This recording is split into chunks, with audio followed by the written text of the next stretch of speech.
आज मैं आपके लिए दूसरा टॉपिक लेके आया हूँ, वो है D and F block element. इसमें 4 से 5 मार्क का क्वेश्चन आपको एग्जाम में आता है। तो अब हम स्टार्ट करते हैं। इंट्रोडक्शन। यदि last electron enter in d orbital या डी सेल भी कह सकते हैं, कोई दिक्कत नहीं, is called D block element. ये जो डी ब्लॉक एलिमेंट है वो क्या होते हैं, ग्रुप 3 to 12 होते हैं। कितने होते हैं, ग्रुप 3 to 12। मतलब डी सब सेल में 5 ऑर्बिटल है, 5 ऑर्बिटल में कितने इलेक्ट्रॉन आएंगे, 10, इसलिए 10 ग्रुप होते हैं, group 3 to 12। These are also called transition metal. और ये कहाँ होता है, एस ब्लॉक और पी ब्लॉक के बीच में रहते हैं। ये है आपका डी ब्लॉक एलिमेंट। अब एफ ब्लॉक एलिमेंट।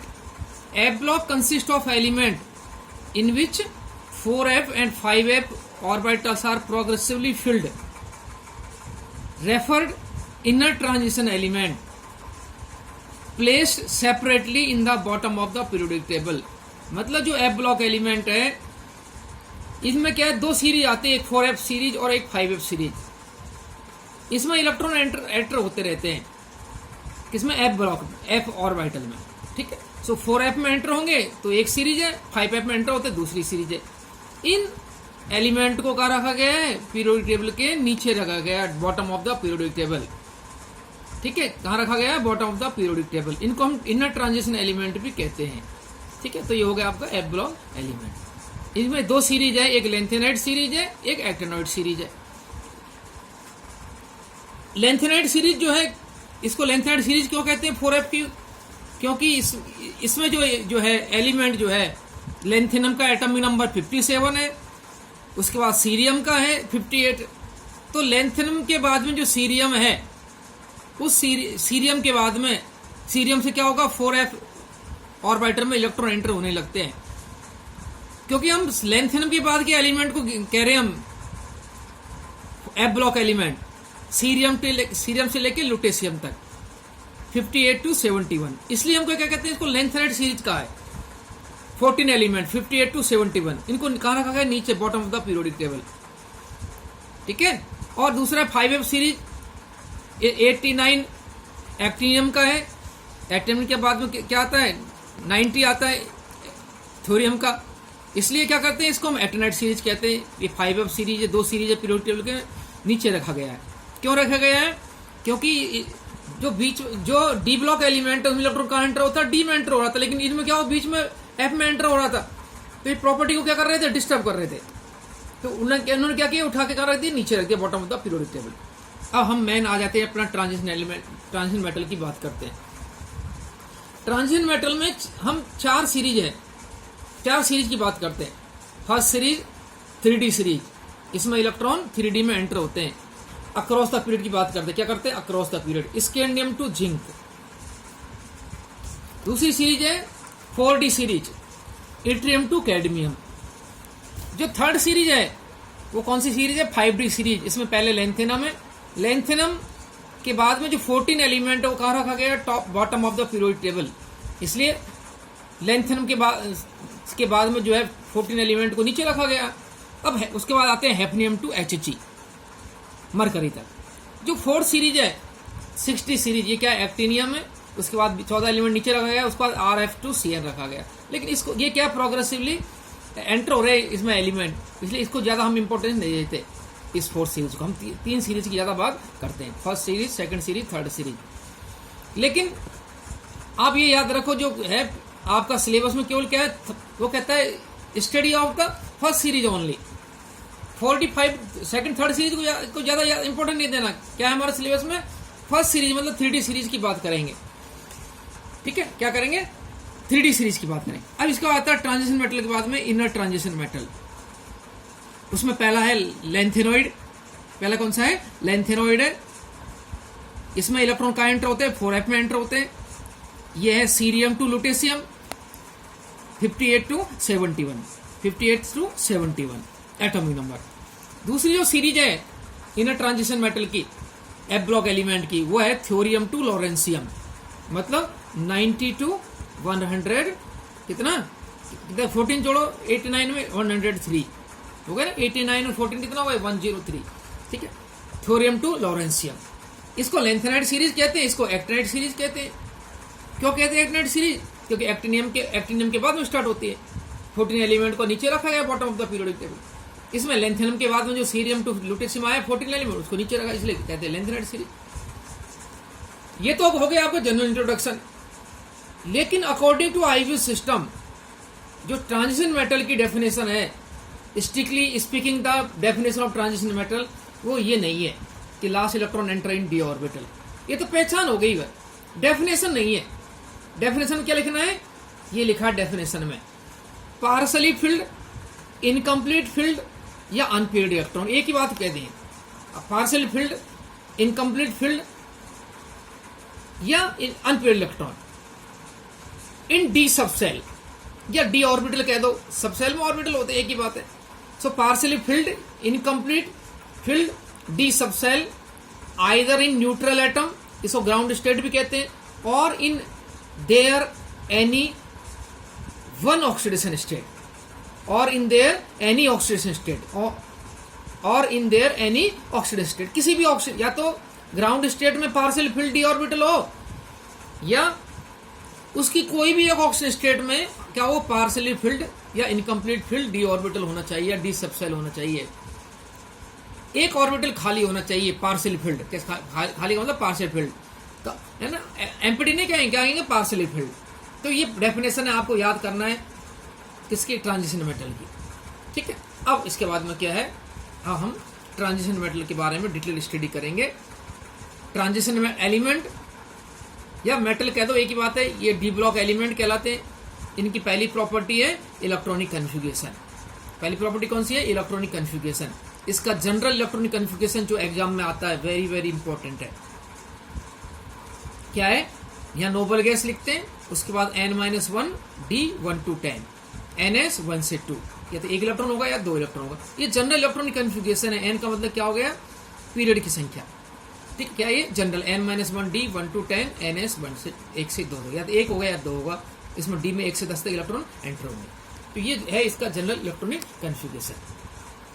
अब ये जो परिभाषा है डेफिनेशन ट्रांजिशन मेटल की, कि कोई भी ट्रांजिशन मेटल कब कहलाता है, कैसे डिफाइन करें ट्रांजिशन मेटल को, कि उसके डी सबसेल में पार्शियली फिल्ड या इनकम्प्लीट फिल्ड इलेक्ट्रॉन होना चाहिए, वही ट्रांजिशन मेटल है। तो ZnCdHg जो ग्रुप 12 है ट्रांजिशन मेटल में, उसके 3 एलिमेंट है। ये कहता है is not regarded as transition metal.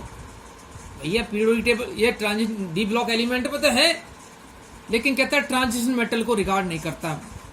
Regard मतलब उसकी डेफिनेशन में फिट नहीं बैठता। तो देख ले भैया, एक को देख लो, दूसरा अपना मालूम हो जाएगा। जैसे zinc Zn, atom number 30, argon लिख दिया 18, उसके बाद 4s में जाता है 18 2 20 और 3d 10। देखो 3d पूरे भरे हुए हैं, पार्शियल फील्ड नहीं है या इनकम्प्लीट फील्ड जो है इसमें इलेक्ट्रॉन नहीं है। क्या नहीं है? बिल्कुल नहीं। तो ये क्या है? ट्रांजिशन मेटल की परिभाषा के अनुसार फिट नहीं बैठता। अब जिंक क्या है? +2 ऑक्सीडेशन दिखाता है केवल। जिंक क्या करता है? एक ही ऑक्सीडेशन स्टेट दिखाता है, वो है +2 Ar। +2 में क्या होगा? Ar 3d10 4s0। Zn2 मतलब क्या है? 2 इलेक्ट्रॉन ये लूज करेगा। तो इलेक्ट्रॉन कहां से जाएंगे? या तो S से जाना चाहिए या D से जाना चाहिए। इलेक्ट्रॉन कहां एंटर हो रहे हैं? D में हो रहे हैं। लेकिन इसका आउटमोस्ट सेल कौन सा है? इस पर डिपेंड करेगा नंबर ऑफ n की संख्या के ऊपर। यहाँ पर n कितना है? 4 है, यहाँ पे कितना है? 3। तो ये आउटमोस्ट सेल कहलाएगा। इलेक्ट्रॉन यहां से जाएगा, आयनाइजेशन यहां से होगा। ये ध्यान रखना, ये बात इंपॉर्टेंट आपको याद रखना है कि आयनाइजेशन कहां से होगा? 4s से होगा। दो इलेक्ट्रॉन कहां से रिमूव होंगे? 4s से होंगे, न कि 3d से। इलेक्ट्रॉन कहां से रिमूव होंगे? 4s से। जब इलेक्ट्रॉन 4s से रिमूव होंगे, 3d से नहीं होंगे, क्योंकि n की वैल्यू देखना, इसमें n की वैल्यू ज्यादा है, वो आउटरमोस्ट सेल है। तो यहां से 2 इलेक्ट्रॉन चले जाएंगे, 3d10 4s। Second ground state में भी 3d कंप्लीटली फिल्ड है, मतलब पार्शियल फिल्ड है नहीं, means it is not regarded as a transition element. Completely filled D orbital in ground state as well as +2 oxygen state. Similarly completely filled d orbital in cadmium and mercury. Therefore, ZnCdHg is not regarded as a transition metal. कि ये दो, एक question आता है exam में कि Zn, Cd and Hg जो है is not regarded as a transition metal. तो उसको आपको आंसर ऐसे लिखना है। 1 नंबर का क्वेश्चन आएगा, 1 को दिखा दो, बाकी 2 को सिमिलरली कह दो, तो ये आप उसका आंसर देते। अगला क्वेश्चन और है, on what ground can you say that scandium Z equal to 21 is a transition metal but zinc is not. देखो स्कैंडियम का एटम नंबर 21, आर्गन 3d14s2, देखो है डी में 1 है, partial filled D orbital in ground state, therefore scandium is a transition metal.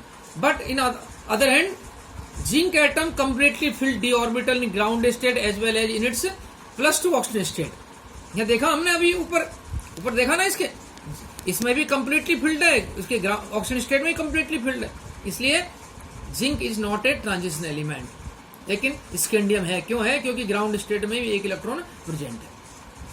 अब इसके बाद में थर्ड क्वेश्चन, इस पर ट्रांजिशन मेटल की परिभाषा में तीसरा क्वेश्चन ये है, third, silver atom has completely filled D orbital 4d10 in its ground state, how can you say that it is a transition element? कि सिल्वर एटम जो है कंप्लीटली फिल्ड डी ऑर्बिटल है सिल्वर एटम के अंदर 4d10, फिर भी it is a transition element, कैसे कह सकते हैं? तो एजी देख लो, atomic number 47, krypton 4d10 5s1।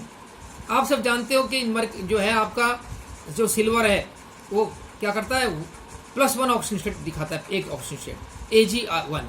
Electron कहां से जाएगा? पहले S से, क्योंकि n बराबर 5 है, यहाँ क्या है n इक्वल टू 5, तो इलेक्ट्रॉन चला गया, तो क्या हो गया? कंप्लीटली फिल्ड है। लेकिन सिल्वर जो है एक कंपाउंड बनाता है सिल्वर फ्लोराइड, क्या बनाता है? Silver fluoride. ये जो सिल्वर फ्लोराइड कंपाउंड में, इसमें सिल्वर की वैलेंसी कितनी है? देखो कोई भी किसी कंपाउंड की वैलेंसी चेक करने के लिए ये देखते हैं जो एलिमेंट राइट हैंड साइड में है उसकी इलेक्ट्रोनेगेटिविटी ज्यादा रहती है, फिक्स रहती है। मोर इलेक्ट्रोनेगेटिव एलिमेंट होता है उसकी वैलेंसी फिक्स रहती है, चेंज नहीं होती। जो इसकी ओरिजिनल वैलेंसी है वही रहेगी। तो कितनी फ्लोरीन की? -1। कितने एटम में? -2। इसकी कितनी होनी चाहिए? +2, तभी न्यूट्रलाइट होगा, तभी 0 होगा, तो क्या हो गया? इसकी +2। सो इस कंपाउंड में इसकी ऑक्सीजन स्टेट कितना? +2। जब +2 ऑक्सीजन स्टेट दिखाते क्या होता है? इलेक्ट्रॉन कहां से ले जाएगा? 4d9। 9 मतलब 2 2 4 2 6 2 8 1 9, एक इलेक्ट्रॉन है unpaired. So we can say that it is a transition element. क्यों? इसकी एक सिल्वर फ्लोराइड में इसकी वैलेंसी कितनी है सिल्वर की? 2। जब सिल्वर की वैलेंसी 2 है या ऑक्सीजन स्टेट 2 है, उस केस के अंदर क्या है? पार्शियली फिल्ड डी ऑर्बिटल है। इसका मतलब कह सकते हैं we can say that silver atom is a transition element. अब यहाँ हम जो है केवल आगे जो प्रॉपर्टी पढ़ेंगे उस प्रॉपर्टी में केवल क्या 3D सीरीज डिस्कस करेंगे, ज्यादा 3D सीरीज डिस्कस करेंगे। जब 3D सीरीज की बात करते हैं तो 3D सीरीज कहां से आता है? एटॉमिक नंबर 21 से 30 तक।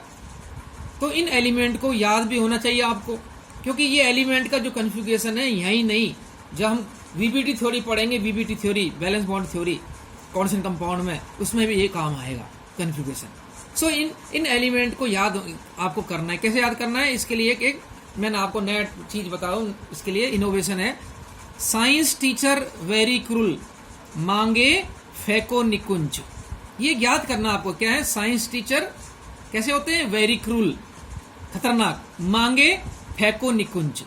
साइंस टीचर मतलब स्कैंडियम, साइंस मतलब स्कैंडियम, टीचर मतलब टाइटेनियम, वेरी मतलब वेनेडियम, क्रूल मतलब क्रोमियम, मांगे मतलब Mn, फे Fe, को CO, नी Ni, कु कॉपर, जय जंक, जय मतलब जिंक, निकुंज फेको निकुंज, फेक मांगे फेको FeCO, निकुंज NiCuZn। ये याद करना आपको, क्या ये याद करना है? साइंस टीचर वेरी क्रूल मांगे फेको निकुंज, ये याद कर लो। आपको कभी जो है ये एलिमेंट भूलोगे नहीं। एटॉमिक नंबर लिख दो, 21, 22, 23 से 20, 30 तक लिख दिया। आर्गन लिख दो, आर्गन कितना होता है? 18। पूरा लिखना 1s to 2s लिखने की जरूरत नहीं, आर्गन लिख दो पूरे में, ठीक है, ठीक है। तो 18 के बाद में क्या हो गया? 18 2 20, पहले 4s में इलेक्ट्रॉन एंटर होता है, इसका 21 है 3d1। स्कैंडियम का जाएगा 3d1, टाइटेनियम में 3d2, वेनेडियम में 3d3। लेकिन क्रोमियम कैसा है? एक्स्ट्रा हाफ फील्ड स्टेबिलिटी, एक इलेक्ट्रॉन आना चाहिए 3d4, लेकिन 3d5 कैसा हाफ फील्ड स्टेबिलिटी है ये, ये कैसा है क्रोमियम क्या हाफ फील्ड स्टेबिलिटी होने के कारण क्या होगा 3d5 4s1। अब एस इलेक्ट्रॉन कहां चला गया था, यहां से यहां चला गया था एक, इसलिए 5 हुआ, यानी 4 होना चाहिए। 5 क्यों करते हैं, एक्स्ट्रा हाफ फील्ड स्टेबिलिटी कारण। ठीक है, अब अगला इलेक्ट्रॉन कहां एंटर होगा, पहले एस को कंप्लीट करेंगे, तो 3d5 4s2, फिर 3d6 3d7 3d8, फिर उसके बाद में कंप्लीटली फील्ड स्टेबिलिटी कॉपर की कैसा है कंप्लीटली 3d10 4s1, फिर उसको इसको कंप्लीट कर देंगे। तो ये कन्फिगरेशन होगा जो आपको याद करना है, एलिमेंट याद करना है। कन्फिगरेशन बहुत सरल है, आर्गन आर्गन लिखना है, 3d1 2 3 केवल 5 में करना है, ये 3d हाफ फील्ड स्टेबिलिटी 5 की, फिर इसको s1 था तो s2 पूरा कर लो, फिर वो 6 3d7 8 के बाद फिर 10 करना है कंप्लीट फील्ड 3d10 4s1 और 3d10 4s2। अब इसके बाद में जो ग्रुप है 3 से 12, ये ग्रुप भी आपको याद होना चाहिए। ये तो ट्रांजिशन मेटल का है पूरा ग्रुप 3 to 12। तो याद करने का तरीका मैंने बताया हूं, आपका तरीका अलग हो सकता है, मेरा तरीका अलग है, ठीक है, फिर भी ये आसान है, बहुत आसान है, सबसे आसान यही है। Sachin Yuvraj Lara active, Sachin Yuvraj Lara active, scandium yttrium lanthanum और एक्टिनियम। टाई जर हफ टाइटेनियम, जर्कोनियम जर हफ में होता है हेफनियम, ठीक है। अब इसके बाद में एक ये और रह गया, ये इसका जो है ना मैंने लिखा नहीं, इसमें ये रह गया था, इसमें मैंने इसको लिखा नहीं, क्या है इसका विनीटा, क्या है इसका विनीटा, विनीटा क्या है विनीटा, 1 2 3 4 5 6 7 8 ये रह गया बीच में विनीटा, क्या है विनीटा, ये बीच में रह गया था, क्या है ये रह गया फिफ्थ ग्रुप का विनीटा। वी मतलब वैनेडियम, नी मतलब नियोबियम, टा मतलब टेंटेलम, ठीक है, फिफ्थ ग्रुप विनीट क्या है विनीटा। फिर 6 का क्रोमोट, क्रो मतलब क्रोमियम, मो मतलब मोलिब्डेनियम, टी मतलब टंगस्टन, क्रोमोट, क्रोमियम मोलिब्डेनम टंगस्टन। फिर 7th ग्रुप का मैन टेकरी, मैन मतलब एमएन, टेकरी मतलब टीसी, री मतलब आरी, ठीक है। उसके बाद में फेरुओस, फे मतलब एफी, रू मतलब आरयू रुथेनियम, ठीक है, ओ एस मतलब ओस्मियम। फिर ये 9th group courier, courier CO को रियर, R H rhodium I R R. Group 10 नई पंडिताइन पटना की, ठीक है। यदि किसी को बुरा लगा तो उसके लिए माफी चाहता हूं मैं, है ना, किसी को मतलब किसी जाति प्रति उसके लिए, ठीक है, नई पंडिताइन पटना की, ठीक है, ठीक है। निकिल पैलेडियम और प्लेटिनम, ठीक है, निकिल पैलेडियम प्लेटिनम। 11 काशी गोल्ड, काशी गोल्ड का मतलब कॉपर, सी मतलब सिल्वर, एयू मतलब गोल्ड, काशी गोल्ड। 12वां जंग कद होगी, ये 12 ग्रुप है। ऐसे याद सरल याद करने का तरीका है, Sachin Yuvraj Lara active, tiger huff, विनीटा, क्रोमोट, मैंटेक्री, फेरोस, कोरियर, नई पंडिताइन पटना की, काशी गोल्ड और जंग कद होगी। बहुत सरल है, ये मैंने बहुत ट्राई किया, बहुत सरल बनाया, ये आपको जल्दी याद हो जाए, ठीक है। ये प्रॉपर्टी आपकी क्या हो गई, इलेक्ट्रॉनिक कन्फिगरेशन की प्रॉपर्टी याद हो जानी चाहिए आपको, और इनका एक सीरीज की कन्फिगरेशन, और ये आपको जो है सीरीज, ये जो एलिमेंट है ग्रुप 3 to 12 वो भी आपको याद हो जाना चाहिए। नेक्स्ट जो प्रॉपर्टी है वो है मेल्टिंग पॉइंट। मेल्टिंग पॉइंट्स जो है पढ़ने से पहले जो है हम एक चीज याद रखना आपको, ये जो मैं बता रहा हूं आपको, greater the number of valence electron stronger is the metallic bonding between the atoms. जितने ज्यादा नंबर ऑफ वैलेंस इलेक्ट्रॉन होंगे उतने क्या होगा, मेटेलिक बॉन्डिंग स्ट्रॉन्गर होगा। In the row melting point rises to maximum at D5 except Mn and Tc। जैसे हम left से राइट तरफ जाते हैं across the period, number of unpaired electron की संख्या बढ़ती जाती है। जैसे अनपेड इलेक्ट्रॉन की संख्या बढ़ती जाती है उससे क्या होगा, इसमें इंटरेक्शन बढ़ता जाता है। क्या होता है, इंटरेक्शन बढ़ जाता है। जैसे इंटरेक्शन बढ़ता जाता है वैसे क्या होता है, बॉन्डिंग क्या होती है, स्ट्रॉन्गर होती जाती है। इसलिए जो मेल्टिंग पॉइंट है मिडिल तक क्या होता है, राइज करता है, उसके बाद क्या होता है, डिक्रीज होता है। मिडिल के बाद से क्या होता है कि नंबर ऑफ अनपेड इलेक्ट्रॉन संख्या कम होती जाती है, पेयरिंग स्टार्ट हो जाता है डी में, डी में इलेक्ट्रॉन कहाँ आते हैं? 5, एक डी सब सेल 5 ऑर्बिटल है, एक इलेक्ट्रॉन एंटर होता है। उसके बाद क्या होता है? पेयरिंग स्टार्ट हो, जैसे पेयरिंग स्टार्ट हो जाते हैं क्या होता है? अनपिल इलेक्ट्रॉन की संख्या कम होती जाती है, इसलिए उसका जो है इंटरेक्शन ऑफ अनपिल इलेक्ट्रॉन संख्या कम होता जाता है, इसलिए क्या होता है? मेटलिक बॉन्डिंग बिटवीन एटम क्या होता है? डिक्रीज हो जाता है, इसलिए क्या होता है? मेल्टिंग पॉइंट डिक्रीज होता है। लेकिन इसमें भी एक अपवाद है, जो Mn और Tc है, इसमें भी maximum number of unpaired electron, लेकिन क्या है इनका मेल्टिंग पॉइंट बॉइलिंग पॉइंट क्या होता है? बहुत कम होता है। ये अपवाद है, इसका कोई भी आंसर क्या? ये क्या है? एक एक्सेप्शन केस। कैसा केसेज है? एक्सेप्शन केसेज है MnTc का। ज्यादा होने चाहिए लेकिन क्या वो नीचे रहता है इसका, ठीक है। सो ये आपका क्या हो गया? दूसरा जो पॉइंट है, large number of unpaired electron in their atom, they have stronger interatomic interaction and hence stronger bonding between the atoms resulting high enthalpy of atomization. जितने ज्यादा large number of unpaired electron होंगे उनके atom में, उनमें क्या होगा? Stronger interatomic interaction होगा और मेट्रिक बॉन्डिंग क्या होगी? स्ट्रॉन्ग होगी एटम के बीच में, इसलिए क्या होगा? उनका एंथैल्पी ऑफ एटोमाइजेशन ज्यादा होगा। यहाँ पर एंथैल्पी ऑफ एटोमाइजेशन का मतलब क्या है? कि जो ट्रांजिशन मेटल है ये क्रिस्टल फॉर्म में रहते हैं, क्रिस्टल लैटिस बनाते हैं। सो क्रिस्टल लैटिस में एटम क्या होता है? आपस में जुड़े रहते हैं बॉन्ड से अंदर। तो उन्होंने कहा कि उन बॉन्ड को तोड़ने के लिए एटम में कन्वर्ट करेंगे, जो एनर्जी की आवश्यकता होती है, that is called enthalpy of atomisation. Atom में कन्वर्ट करेंगे, सेपरेट करेंगे एटम में।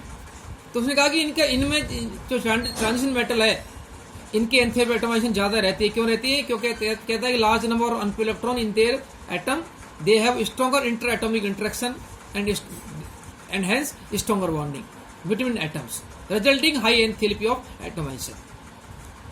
अगला पॉइंट है इसी का मेल्टिंग पॉइंट का, transition metals are very hard and have low volatility. जो ट्रांजिशन मेटल है वो कैसे होते हैं? बहुत हार्ड रहते हैं और लो वॉलेटिलिटी रहती है। अपवाद है इसमें जिंक, कैडमियम, मरकरी। अगला जो पॉइंट है इसके अंदर जो प्रॉपर्टी वो है मेल्टिंग पॉइंट बॉइलिंग पॉइंट में, their boiling point and melting point are high. क्या इनका बॉइलिंग पॉइंट मेल्टिंग पॉइंट कैसे रहता है? हाई रहता है। क्यों? क्योंकि इसमें नंबर ऑफ अनपिल संख्या ज्यादा रहती है, स्ट्रॉन्गर मेटेलिक बॉन्ड रहता है, इसलिए क्या है? मेल्टिंग पॉइंट बॉइलिंग पॉइंट ज्यादा रहता है। नेक्स्ट जो पॉइंट है वो है second and third transition series have greater enthalpy of atomization than first series. Second और थर्ड ट्रांजिशन सीरीज की जो है एंथैल्पी एटोमाइजेशन फर्स्ट से क्या होती है? ज्यादा होती है। क्यों होती है? Because much more frequent metal metallic bonding in compound of the heavier transition element. क्या कहता है वो? उसमें much more frequent metal bonding रहता है, मतलब ज्यादा स्ट्रॉन्गर बॉन्डिंग रहता है हैवियर ट्रांजिशन मेटल में, इसलिए क्या है? इनके एंथैल्पी एटोमाइजेशन ज्यादा रहती है सेकंड और थर्ड सीरीज की। तो ये तो आपका मेल्टिंग पॉइंट बॉइलिंग पॉइंट के कुछ आप melting point boiling point enthalpy atomisation में आपने तो उसमें आपको कॉन्सेप्ट बताया जिस पे क्वेश्चन आता है। एक तो इसी बात है एंथैल्पी एटोमाइजेशन पे, एक आता है मेल्टिंग पॉइंट बॉइलिंग पॉइंट पे। तो सभी का एक ही आंसर है वही, जितने ज्यादा large number of unpaired electron उतने ज्यादा स्ट्रॉन्गर इंटरेक्शन होगा, मेटेलिक बॉन्डिंग स्ट्रॉन्गर होगा। जब एंथैल्पी एटोमाइजेशन हाई होगा मतलब क्या है? इसका मतलब फोर्स ऑफ अट्रैक्शन ज्यादा है, तो मेल्टिंग पॉइंट बॉइलिंग पॉइंट भी ज्यादा होगा। चाहे एंथैल्पी एटोमाइजेशन की बात करो तो मेल्टिंग पॉइंट बॉइलिंग पॉइंट बात करो ज्यादा होगा, मिडिल के बाद क्या होगा? डिक्रीज होगा। इसके बाद क्यों है अगली प्रॉपर्टी है वो variation in atomic and ionic size of the transition metal. केवल 3D सीरीज की बात करेंगे बेटा, बस किसकी बात कर रहे हैं? हम 3D सीरीज, सिलेबस में केवल 3D सीरीज है जिसकी हम बात कर रहे हैं। तो ये जो एटॉमिक साइज और आयनिक साइज है, हम जनरली क्या कहते हैं कि जब हम एक पीरियड में लेफ्ट से राइट तरफ जाते हैं तो जैसे ही एक एटॉमिक नंबर बढ़ता है, एक यूनिट, एक इलेक्ट्रॉन एंटर होता है, एक यूनिट न्यूक्लियर चार्ज भी इंक्रीज होता है, तो हम कहते हैं साइज डिक्रीज होता है। चाहे पीरियड डिटेल में किसी भी पीरियड में चले जाए अक्रॉस द पीरियड, हम क्या कहते हैं कि एक एटॉमिक नंबर ऐड होता है एक यूनिट, तो एक यूनिट न्यूक्लियर चार्ज बढ़ता है तो एटॉमिक साइज क्या होता है? डिक्रीज होता है। ये हम जनरल ट्रेंड कहते हैं पीरियोडिक टेबल में। लेकिन इसमें जो एटॉमिक रेडियस आयनिक रेडियस है ट्रांजिशन मेटल में, इसमें जो इसका जो वेरिएशन है उसमें हम अलग स्टडी करते हैं। इसमें 3 पॉइंट है मेनली जो एग्जाम आते हैं। पहला है across the period in the particular series, 3D series की बात करते हैं। As the atomic number increases atomic radius first decrease till the middle. क्या कहता है? जब हम किसी पीरियड में बाएं से दाएं तरफ जाते हैं, जैसे एटॉमिक नंबर बढ़ेगा एटॉमिक रेडियस घटेगी कब तक? मिडिल तक घटती है। क्यों घटती है मिडिल तक? उसका ये नीचे कारण दे रखा है। कहता है कि when a number of unpaired electron increases in d orbital nuclear charges increases therefore size regularly decreases. Middle तक क्या होता है? नंबर ऑफ अनपिल इलेक्ट्रॉन संख्या बढ़ती जाती है, इससे न्यूक्लियर चार्ज बढ़ता है। न्यूक्लियर चार्ज बढ़ने से क्या होता है? साइज रेगुलरली डिक्रीज होता है। दूसरा पॉइंट जो एग्जाम आता है, after middle atomic radius becomes almost constant. After middle atomic radius almost constant, almost constant. इसका एक कारण है कि मिडिल के बाद में एटॉमिक रेडियस क्यों कांस्टेंट होती है। देखो बेटा, मिडिल के बाद में इलेक्ट्रॉन कहां एंटर हो रहा है? डी ऑर्बिटल में। आपको मैं एक्सप्लेन करता हूं। देखो ये मैंने दोबारा से एक्सप्लेन कर देता हूं। ये आपका डी ऑर्बिटल है, ये एस ऑर्बिटल है। टी ऑर्बिटल में एक इलेक्ट्रॉन एंटर हो गया, 2 इलेक्ट्रॉन, 3, 4, 5, ठीक है, 5 मिडिल तक हो गया। अब क्या होगा? इसमें न्यूक्लियर चार्ज बढ़ता है। न्यूक्लियर का चार्ज क्या होता है? बढ़ता है, इसलिए कोई दिक्कत नहीं, साइज छोटा होगा। जैसे मिडिल के बाद में एक इलेक्ट्रॉन पेयरिंग होता है, ये क्या होता है? पेयरिंग। जैसे पेयरिंग स्टार्ट होता है, इसको कहते हैं हम स्क्रीनिंग इफेक्ट। क्या कहते हैं? Screening effect. जैसे पेयरिंग स्टार्ट होगा, आपस क्या होगा? इलेक्ट्रॉनों में रिपल्सन होगा, इसको कहते हैं स्क्रीनिंग इफेक्ट। क्या कहते हैं? Screening effect. जैसे डी ऑर्बिटल में इलेक्ट्रॉन एंटर होगा, क्या होगा? आपस में इलेक्ट्रॉनों में पेयरिंग होगी, क्या होगा? आपस में रिपल्सन होगा। जैसे रिपल्सन होगा, साइज बढ़ेगा। ये पहला कॉन्सेप्ट क्या कर रहा है? पहला कॉन्सेप्ट क्या है? हम क्या पहले कॉन्सेप्ट किसकी बात कर रहे हैं? कि जैसे एक इलेक्ट्रॉन एंटर करते हैं, एक एटॉमिक नंबर क्या होता है? एक जो है यूनिट क्या होता है? न्यूक्लियर चार्ज बढ़ता है। न्यूक्लियर चार्ज क्या होता है? बढ़ता है। लेकिन जैसे ही इसमें एक दूसरा फैक्टर काम कर रहा है। पहला फैक्टर क्या है? Nuclear charge. न्यूक्लियर चार्ज बढ़ने से क्या होता है? हम कहते हैं साइज छोटा हो रहा है। इसमें दूसरा फैक्टर काम कर रहा है, स्क्रीनिंग इफेक्ट। स्क्रीनिंग इफेक्ट में क्या होता है? ये इलेक्ट्रॉन क्या हो रहा है? आपस में जैसे पेयरिंग स्टार्ट हो, रिपेल हो रहा है। रिपेल क्या होगा? दूर दूर हो जाए। इसी क्या होता है? साइज बढ़ रहा है। न्यूक्लियर चार्ज क्या कर रहा है? साइज को घटा अपने को अट्रैक्ट कर रहा है, कम कर रहा है न्यूक्लियर चार्ज। ये स्क्रीनिंग इफेक्ट क्या कर रहा है? साइज को बढ़ा रहा है। मतलब क्या होता है? ये जो शील्डिंग इफेक्ट है या इसको स्क्रीनिंग इफेक्ट कह रहे हो, क्या करता है? न्यूक्लियर चार्ज को कैंसिल कर रहा है। जैसे ही न्यूक्लियर चार्ज को कैंसिल करेगा, रेडियस बिकम्स ऑलमोस्ट कांस्टेंट। क्या हो जाएगी? ऑलमोस्ट कांस्टेंट हो जाएगी। क्या हो जाएगा? Almost constant. भाई एक न्यूक्लियर चार्ज तो क्या कर रहा है? इसको ये न्यूक्लियस का चार्ज है, आउटमोस्ट सेल में अपनी तरफ अट्रैक्ट कर रहा है। एक फैक्टर ये होगा न्यूक्लियर चार्ज। दूसरा फैक्टर क्या है? इस डी ऑर्बिटल में 5 इलेक्ट्रॉन एंटर होने के बाद में जैसे पेयरिंग स्टार्ट होगी, आपस में क्या होगा? रिपल्सन होगा। इसको कहते हैं स्क्रीनिंग इफेक्ट। ये क्या कर रहा है? साइज को बढ़ा रहा है। मतलब न्यूक्लियर चार्ज के इफेक्ट को क्या करता है? कैंसिल आउट कर रहा है। न्यूक्लियर चार्ज क्या कर रहा है? साइज को अपनी तरफ अट्रैक्ट कर रहा है। स्क्रीनिंग इफेक्ट क्या कर रहा है? दूर कर रहा है, इलेक्ट्रॉन को रिपल कर रहा है। मतलब क्या करता है? मतलब न्यूक्लियर चार्ज के इफेक्ट को करता है, कैंसिल आउट कर रहा है। इसलिए क्या होगा? Radius becomes almost constant. ये इसका दूसरा कॉन्सेप्ट। तीसरा जो कॉन्सेप्ट है वो है at the end radius increases. Last में जिंक कैडमियम जिंक में लास्ट में क्या होता है? फिर रेडियस क्या होती है? इंक्रीज होती है। पहले घटेगी, फिर ऑलमोस्ट कांस्टेंट रहेगी, लास्ट एंड में at the end radius becomes increase. जैसे ZnCdHg में क्यों होता है? उसका कारण है due two electron repulsion is more. इसलिए क्या होगा? साइज आपकी इंक्रीज होगा लास्ट में। तो ये 3 क्वेश्चन बनता है एटॉमिक आयनिक रेडियस में। 3 क्वेश्चन इसमें बता दिया आपको। ये तो हो गया across the period 3D series में। अब हम यदि डाउन द ग्रुप देखें, फर्स्ट सीरीज से सेकंड सीरीज से थर्ड सीरीज, तो हम देखते हैं कि फर्स्ट सीरीज से जैसे सेकंड सीरीज की तरफ जाते हैं, addition of new shell, atomic radius increases. लेकिन जैसे सेकंड से थर्ड में जाते हैं तो क्या होगा? थर्ड सीरीज में क्या होता है? इलेक्ट्रॉन किसमें एंटर होता है? 4f में एंटर होने लगता है। किसमें? 4f। So due to the poor shielding of 4f sub shell, nuclear charge increases. Third series में क्या होता है? इलेक्ट्रॉन का एंटर होता है 4f में। 5d से पहले 4f में होता है।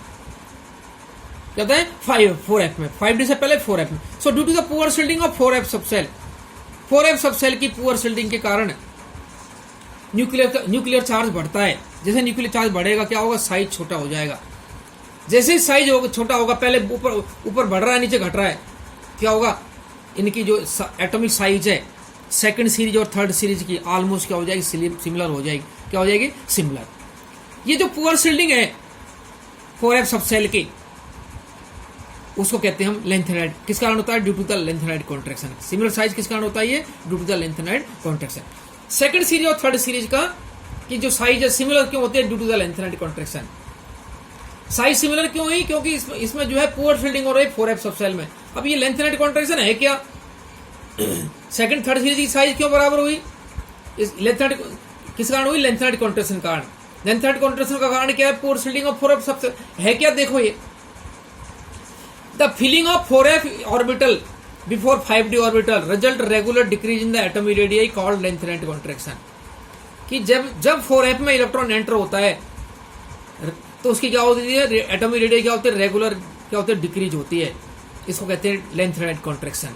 क्या कहता है कि जब भी 4F में इलेक्ट्रॉन एंटर होंगे इस 4F में 1 2 3 4 5 तो क्या होगा? एटॉमिक रेडियस रेगुलर डिक्रीज होगी। इसी को कहते हैं लेंथेनाइड कॉन्ट्रैक्शन। क्यों डिक्रीज होगी? उसका कारण है poor shielding of 4F orbital.